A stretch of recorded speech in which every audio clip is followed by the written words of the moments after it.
Voilà, bonsoir. Je dis pas bonsoir à tous parce que pour l'instant, il y a une personne, j'ai l'impression, qui regarde. Ah, mais il est pas encore 21 heures. Bonsoir Yves.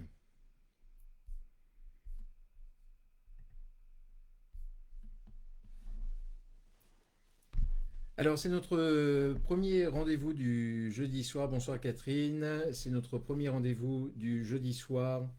Et ce sera ainsi tous les jeudis soirs, si vous en êtes d'accord, à 21 heures. Donc, j'imagine après le dîner, probablement, je ne sais pas où vous en êtes. Moi, c'est après le cours d'introduction au judaïsme que je viens de terminer. Et je salue ceux de mes élèves qui patiemment m'ont entendu pendant 1h30 et poursuivent maintenant avec ces 10 petites minutes. Ce sera le format.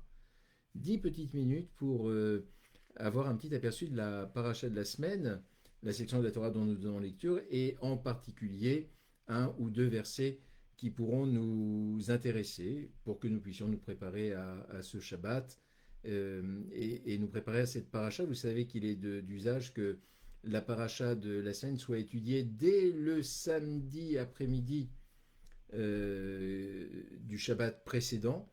Et donc nous avons toute la semaine pour nous préparer à la lecture de la paracha, à nous inspirer de ce texte, pour que finalement, lorsque nous entendions la paracha lue le samedi matin à la synagogue, eh bien, nous sachions exactement de quoi nous parlons et que nous y ayons déjà réfléchi avant.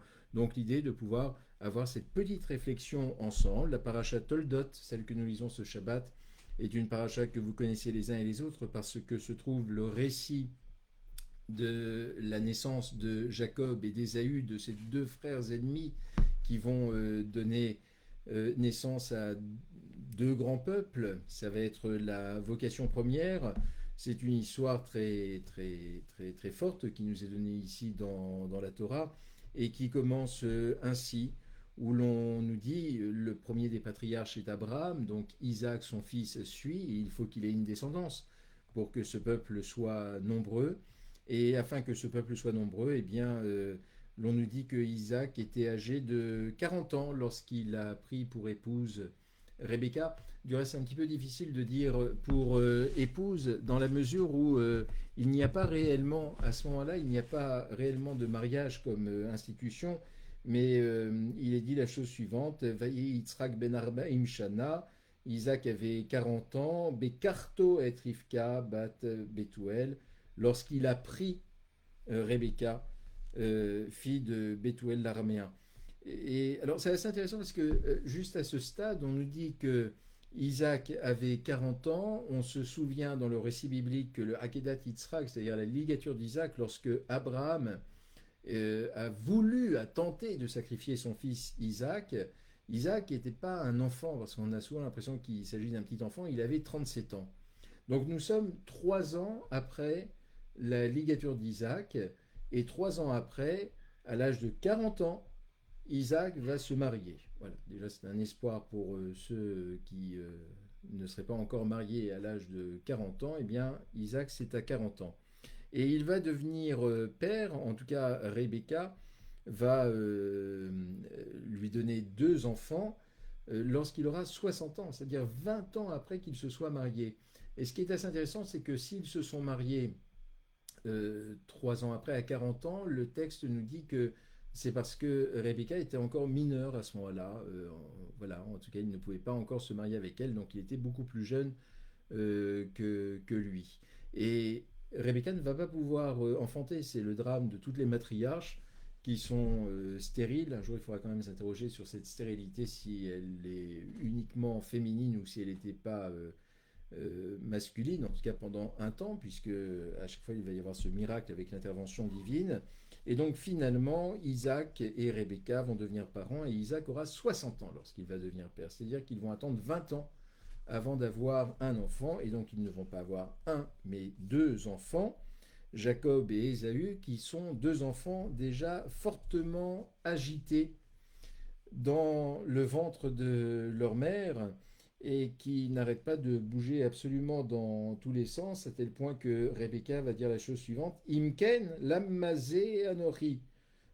Si c'est ainsi, pourquoi suis-je ainsi? Pourquoi ai-je dans mon ventre deux enfants qui s'agitent, qui bougent, qui semblent se disputer l'un l'autre et elle ne va pas comprendre ce qui se passe en elle. Alors on peut se dire c'est la première maternité, elle n'a pas d'expérience, mais elle se rend bien compte qu'il y a quelque chose de particulier qui se passe.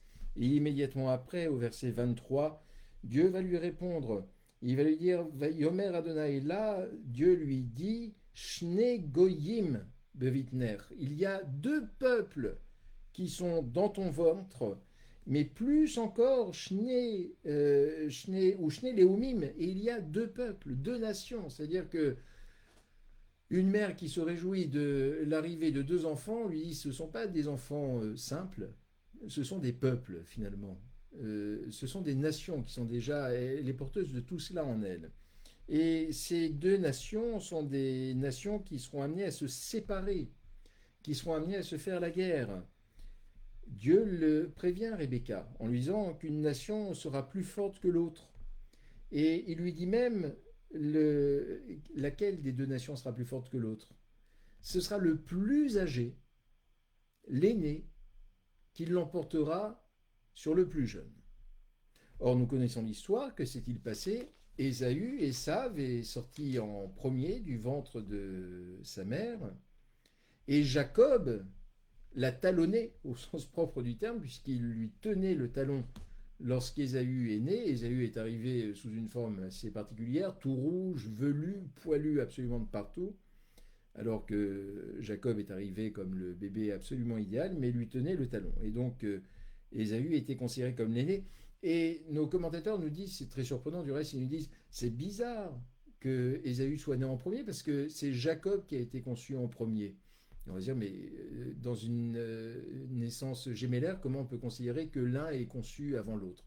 En tout cas, ce que l'on peut penser, c'est que les parents avaient l'intention d'avoir des enfants qui soient semblables à ce que Jacob allait devenir. Sauf que, précisément, le Maharal de Prague, on est au XVIe siècle, dit une chose qui est tout à fait intéressante en parlant de ce combat entre Jacob et Ésaü. Il dit c'est pas un penchant pour le bien ou pour le mal que pouvait avoir l'un ou l'autre. Les choses n'étaient pas déterminées à la naissance. On ne pouvait pas se douter qu'Ésaü allait être le méchant, pour faire court, et Jacob le gentil.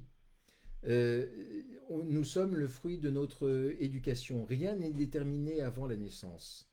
Et c'est le fruit d'une éducation qui fait qu'à un moment donné, eh bien, on va choisir une voie plutôt qu'une autre voie. Alors on pourrait se dire, mais tous les deux ont les mêmes parents, donc ils ont eu la même éducation. Mais il va s'avérer qu'Ésaü va avoir des penchants en particulier pour la chasse, le sang, la viande, des choses comme cela, alors que Jacob, nous dit-on, est un enfant qui est beaucoup plus sage, beaucoup plus méditatif, spirituel, inspiré, bien que très rusé, on le verra dans la suite, dans la suite de ce propos ici. Et donc la question qu'on pourrait se poser est de savoir dans ce droit d'aînesse que Jacob est arrivé à extorquer à Ésaü non pas par la ruse, mais sur des instincts assez bas finalement. Ésaü revenait de la chasse, il était absolument affamé, il y avait ce fameux plat de lentilles qui était là, et Ésaü va vouloir le manger, et Jacob va lui dire d'accord, je te le cède, mais tu me cèdes ton droit d'aînesse. Et Ésaü va le céder, parce que le ventre va parler en premier. Est-ce que c'est bien honnête ce qu'a fait Jacob que d'extorquer un droit d'aînesse qui ne lui était pas dû?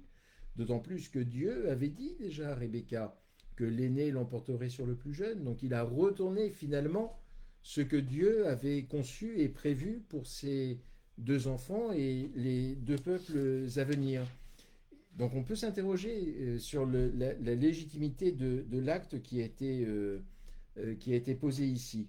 Eh bien voyez-vous, dans le Midrash, il y a un Midrash qui est assez joli quand même pour nous dire, bon, certes, les choses sont fixées, non pas à la naissance, mais c'est l'éducation qui va déterminer ce qu'un enfant va être. Mais le Midrash nous dit la chose suivante, c'est que déjà quand Rebecca était enceinte de Jacob et d'Ésaü, lorsqu'elle passait devant une yeshiva, devant un centre d'études, Jacob s'agitait dans tous les sens. Et il poussait dans tous les sens. C'est ça qu'elle ressentait en elle. Quand elle sentait qu'un bébé euh, poussait des pieds, des mains dans tous les sens, parce qu'il était tout excité à l'idée d'être près d'une yeshiva et de penser déjà à son futur destin d'élève et de disciple et tout ce que vous voulez. Et puis on nous dit au contraire que lorsque Rebecca passait devant un temple idolâtre, ça, là c'était Ésaü qui s'agitait absolument dans tous les sens parce qu'il attendait le moment où il pourrait rendre ce culte idolâtre. Alors on a un peu une contradiction entre le Midrash, mais qui est très imagé, c'est la forme même du Midrash, et le Maharal de Prague, qui lui est beaucoup plus posé et qui nous dit non, non, les choses se font au moment de l'éducation. Alors, est-ce qu'ils ont eu une éducation qui est une éducation qui est différente? C'est pas évident. En tout cas, ils ont deux destins qui est différent. C'est là-dessus que je conclurai parce que je vous ai dit que c'était un format court pour que nous puissions nous retrouver tous les jeudis soirs. Mais c'est là-dessus que, là aussi, un autre midrash dans le Talmud nous dit la chose suivante, c'est que y a deux peuples qui sont là. Mais il y a au fond un engagement qui est pris de dire que ces deux peuples seront deux peuples puissants, mais qu'ils ne le seront jamais, est-il dit dans le traité Megillah, page 6, colonne A, ils ne seront jamais puissants en même temps. Lorsque l'un tombera, l'autre se relèvera. J'allais dire se révélera, c'est un lapsus, mais on n'en est pas loin. C'est-à-dire que ces deux peuples sont deux peuples qui sont amenés à ne jamais dominer ou être puissants ensemble, mais lorsque l'un est puissant, l'autre sera affaibli, et réciproquement. Et c'est donc un destin qui est un destin au long cours qui est promis ici. L'histoire de Jacob et Ésaü, c'est une histoire que l'on va retrouver autrement dans la Bible. On va retrouver Caïn et Abel dans une lutte fratricide jusqu'à la mort. On va retrouver Joseph et ses frères dans cette lutte et également fratricide où les frères de Joseph l'ont laissé pour mort. Tout cela n'est pas nouveau et c'est assez récurrent ici. Mais ce qui ici est nouveau, c'est les répercussions sur l'avenir et cette promesse qui est faite en quelque sorte sur l'avenir que ces deux peuples ne pourront jamais être ensemble à force égale. Alors c'est très décourageant si l'on considère que l'un des enfants a donné naissance au judaïsme, pour faire très court, et l'autre à l'islam, et se dire que ces deux religions sont amenées à ne jamais pouvoir cohabiter pacifiquement l'une près de l'autre, parce que l'une prendra toujours l'ascendant sur l'autre, mais reste que, justement, si l'on suit le Maharal de Prague, qui nous dit que c'est l'éducation qui fait que tout peut changer, eh bien c'est probablement en nous éduquant nous-mêmes aujourd'hui que l'on peut renverser cette logique de la Torah et faire que ceux qui existent depuis plus de 4000 ans maintenant puissent un jour cesser et que ces peuples n'aient plus à se battre comme ils se battent et qu'ils puissent se retrouver, j'allais presque dire, à force égale. Ce n'est pas une question de guerre, de pouvoir, mais c'est simplement d'harmonie. Et c'est pour cela que le Shabbat arrive, c'est un temps qui est un temps de paix, un temps paisible, et le fait que nous ayons cette paracha, eh bien, doit nous éveiller à des sentiments de shalom et à des sentiments de paix et d'espérance en même temps. Voilà, alors je vous souhaite à tous Shabbat Shalom, ravi pour cette première fois d'avoir été avec vous, et je vous retrouverai avec un très grand plaisir jeudi soir prochain à la même heure, c'est-à-dire à 21h, et puis demain soir à 17h pour l'office de Kabbalat Shabbat, d'accueil du Shabbat, ici en Facebook Live ou un petit peu plus tard sur la chaîne YouTube de la JTM, de la synagogue virtuelle. Vous cherchez ça sur Google, vous le trouverez très vite. À tous un grand Shabbat Shalom, portez-vous bien et à demain.